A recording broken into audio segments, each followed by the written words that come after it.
Hey guys, my name is Bando, this is Brexit Bando, and I'm back from my holiday early, which is never a good sign. I got incredibly sick, and it rained like, biblically, so all parties involved decided to call it quits early, and we drove the nearly 5 hours home, which was, wonderful. Now, while I was away, I had a couple of scheduled videos on little things, but something major kind of happened. And I haven't talked about this publicly yet, because I'm a Warhammer channel, I'm not a pop culture channel, but every day the distinction between those and the sort of need to speak out seems to be growing. Now, obviously, unless you have been living under a rock, you are aware of the recent assassination, murder of Charlie Kirk, and to a lesser extent, the girl who was murdered on the bus as well, who I can't pronounce her name, so I'm not even going to try.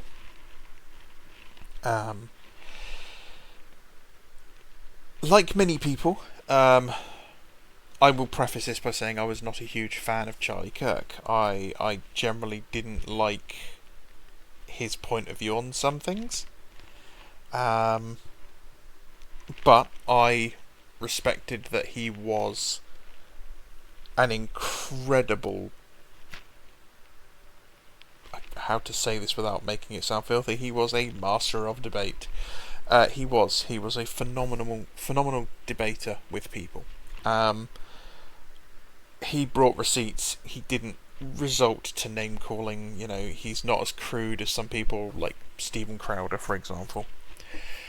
And while I was not some acolyte, I was quite happy that he existed in that space, and he was doing his thing.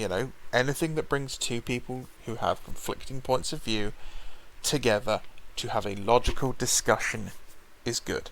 Doesn't matter if your beliefs are the most abhorrent thing on the planet, someone gives you the time to defend them and then can disprove them through facts, evidence, and good arguments, not name-calling, not logical fallacies, not simply shutting down the conversation. That's a good thing. That's how... is it David Duke? No, that's not right. I can't remember his name. But there was a black guy, who basically did that to the Ku Klux Klan. He would go and have conversation with them and basically educate people. And I think his name's Daryl. I can't remember. I should look it up. I should have done that before I started talking. Sorry. Did a fantastic job. I think he converted something like 220, 230 people out of the Klan, which is phenomenal. And by the way, the Ku Klux Klan barely exists anymore as an organisation. Like worldwide, it has like less than 200 members. It is a joke in all way, shape or form. Having a conversation with people is good. Name calling and shouting at people is not good. Because if you just call people a fascist or a communist and you don't disprove their points of view, they will just become more entrenched. I have spoke about this before. I was reading the newspaper last year, I believe it was, and the newspaper article was like, some guy, Nazi, dies, and I'm like...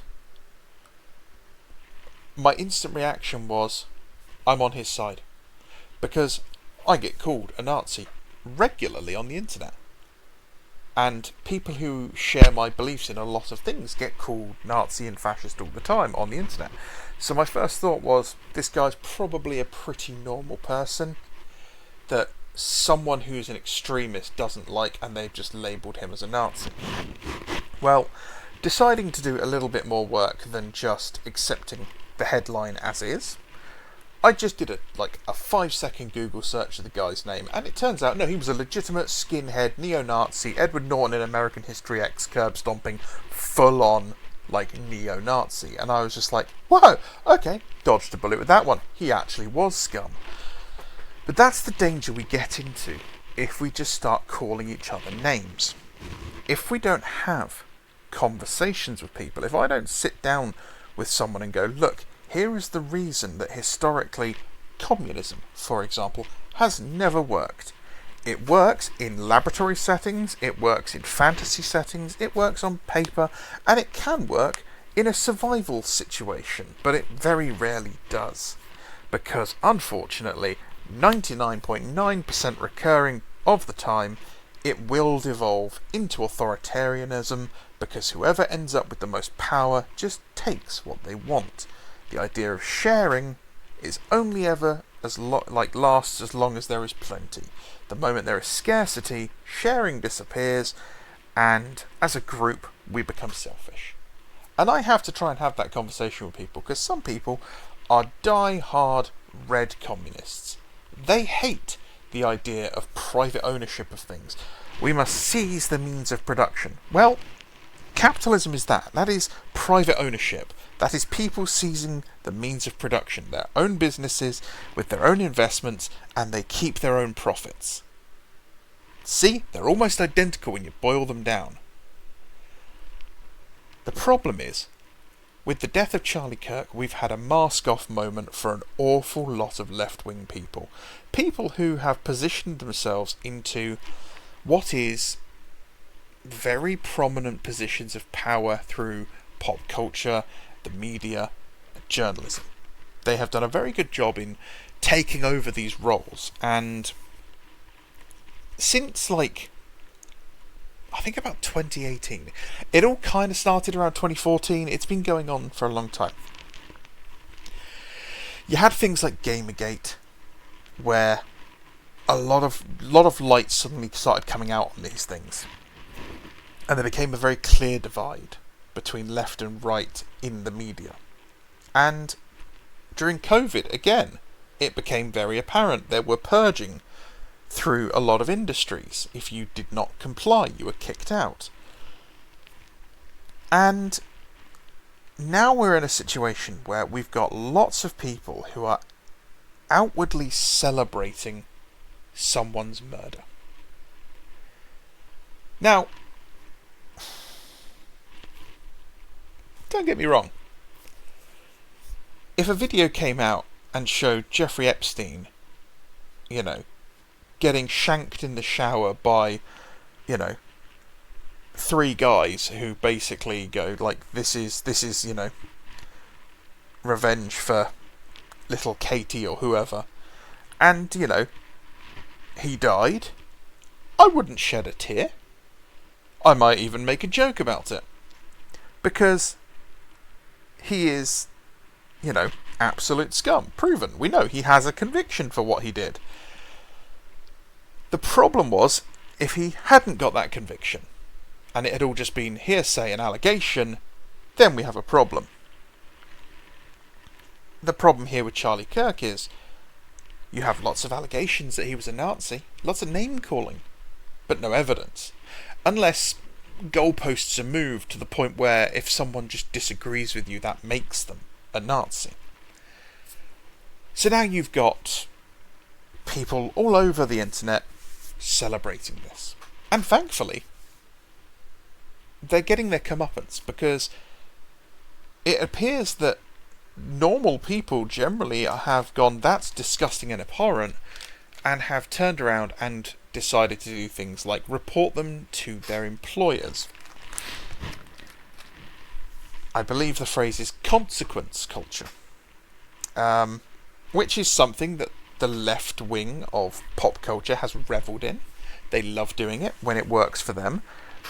But apparently, now that it's going the other way, they're not happy. Now, I'm sure 9 minutes 19 seconds into this video, you're like, Bando, this is a Warhammer show and you have Warhammer is for everyone on the screen. When are you going to talk about Warhammer? Well, you may have seen a video by Arch over on the Archcast. Now, I'm not a big fan of Arch. I respect what he does as a channel. Good for him. Go on and do it. It's not for me. His accent just kind of grinds my gears a little bit, and I do find his persona a little bit abrasive. But, he does his thing, and he does it well. From what I see from his fans, they seem to like it. So congratulations, please, keep doing it. Just not a channel I'm going to watch. Just like, I don't watch the football, because it's not something that interests me. But he decided to bring to light something rather grim.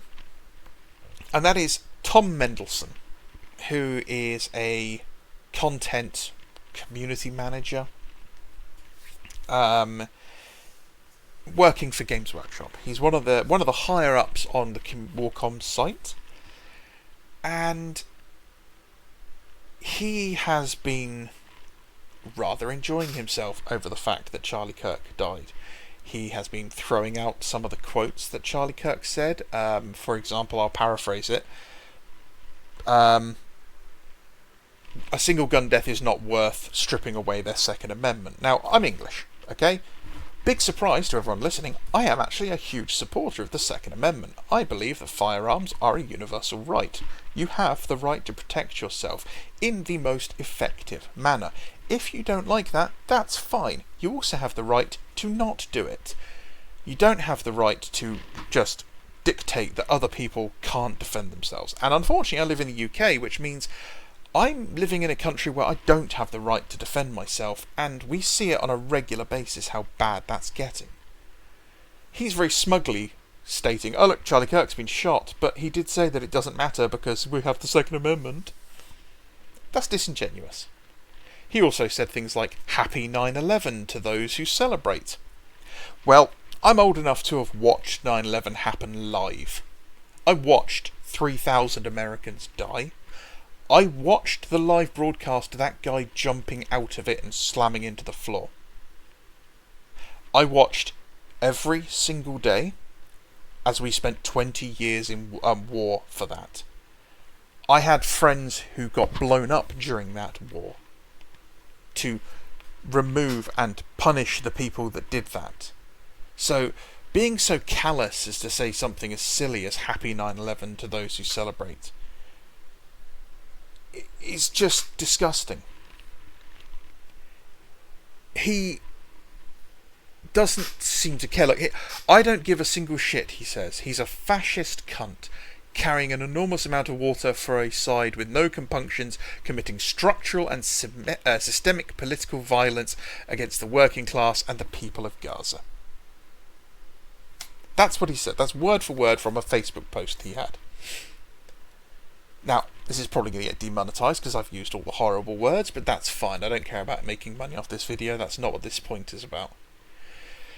No compunctions, committing structural and systemic political violence, says the guy who is celebrating actual, physical, tangible violence, where someone who has seen messages like that, has been brainwashed by those messages, who has heard non-stop every day that these people are evil. We have built up fascism to be the worst of the worst. And you know what? Absolutely it should be. Absolutely. We should not be celebrating these people. We should be holding them up there as horrible people. We should be holding the communists up there because they killed as many people, if not more. We should be holding the Maoists, the Stalinists. We should be holding up, the Khmer Rouge. We should be holding up, the murder of the Poles, the Cossacks, the Armenians, the Rwandans. All of these things should be held up and made public for everyone to go, look, this is the worst humanity can get to. We should be looking at things like World War I and going, these are the most horrible things we can get to. This is it. This is where we should not be. What we shouldn't be doing is diluting that horror by calling everyone we disagree with those words. If I walk into my kitchen right now, open my freezer and find out that the frozen chicken that I've been saving has disappeared because my housemate has decided to eat it, I shouldn't call him a fascist, because that's not what a fascist is. That dilutes it.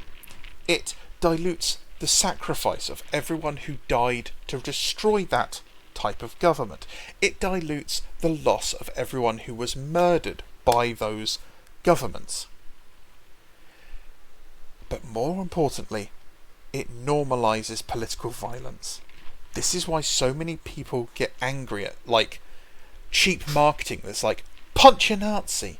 Yes, we know punching a Nazi for Wolfenstein is good, because you are literally fighting Nazis. The problem comes when you call everyone you disagree with Nazis. Jeff down the shop, okay, who doesn't like immigrants, is not a Nazi. So when you say punch a Nazi and people instantly think of him, that's not a good thing, because that's going to lead to violence. Tom Mendelsohn works for Games Workshop. He is not the only person who works for Games Workshop that has been saying things like this. He is just probably the most high profile, and the one that has been brought to light by people like Archcast, Thor Odinson. You know, there are a lot of them, because left-wing people are drawn to the creative arts. They just are. That's just how it is. But here's the good news. Here's the hilarious good news. Comeuppance is coming. Because there is whispers on the grapevine that Games Workshop is panicking. Because this affects share value. This affects share value badly. And if this starts to happen, and people start to point this out, Games Workshop's massive new market, the one that they are investing so much money into, America, which is currently massively politically charged, with a huge number of people who are very angry about this situation, have a lot of purchasing power and a very loud voice. Now, the rumour has it that they are looking at putting out some sort of public response to this, and that lots of members of their staff are currently scrubbing their social media. So, that's very interesting. I also happen to know from a friend who does work at Games Workshop personally that that is pretty accurate, and that there are some people in the company who don't seem to understand why it's a big deal. And I'm hoping those people might end up having to look for new jobs soon, because this is unacceptable. Totally unacceptable. Warhammer is for everyone. There is nothing else below this. There is no qualification here. There is no choice. There's no but, if, or, except. Warhammer is for everyone. Okay? I don't care if you're a left-wing person. I don't care if you're right-wing. I don't care if you're a centrist. End of the day, this is a hobby about building and painting little plastic men. It is a hobby about wargaming. You know, the only people who Warhammer might not be for is those who are allergic to plastic, allergic to paint, and pacifists, because you're probably not going to have fun. Everyone else, you're absolutely fine. But if you revel in the death of someone who is murdered in front of his children, well, these hands are for you as well, because I won't play a game with you.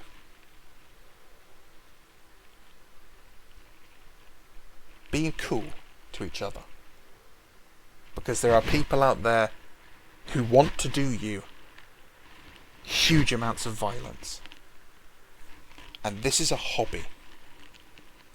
We should be doing this for fun. We should be doing this to de-stress from our day, not dragging politics in. If you want to drag politics into it, we can. And you'll lose. You'll lose really badly. I guarantee it, because the people who own these companies, they care about profit. And that is far more of a motivator than any little flag, any cause that you want to stomp your feet for. And if this hurts your profit margins, you're gone. It's that simple. But hey, what do I know? I'm just Bando. And this is Breakfast with Bando. And if you unsubscribe because of this video, that's absolutely fine. Because that's what you're allowed to do. And if you don't want to have a conversation about this, that's fine. But if you do, the comment section's open and unmoderated. I approve every comment because I don't believe in stifling people's speech. So if you want to call me a fascist, go ahead. I don't mind. I'm used to it. But I think you're better than that. Anyway, my name is Bando. This is Brexit Bando. If you've stuck all the way through this,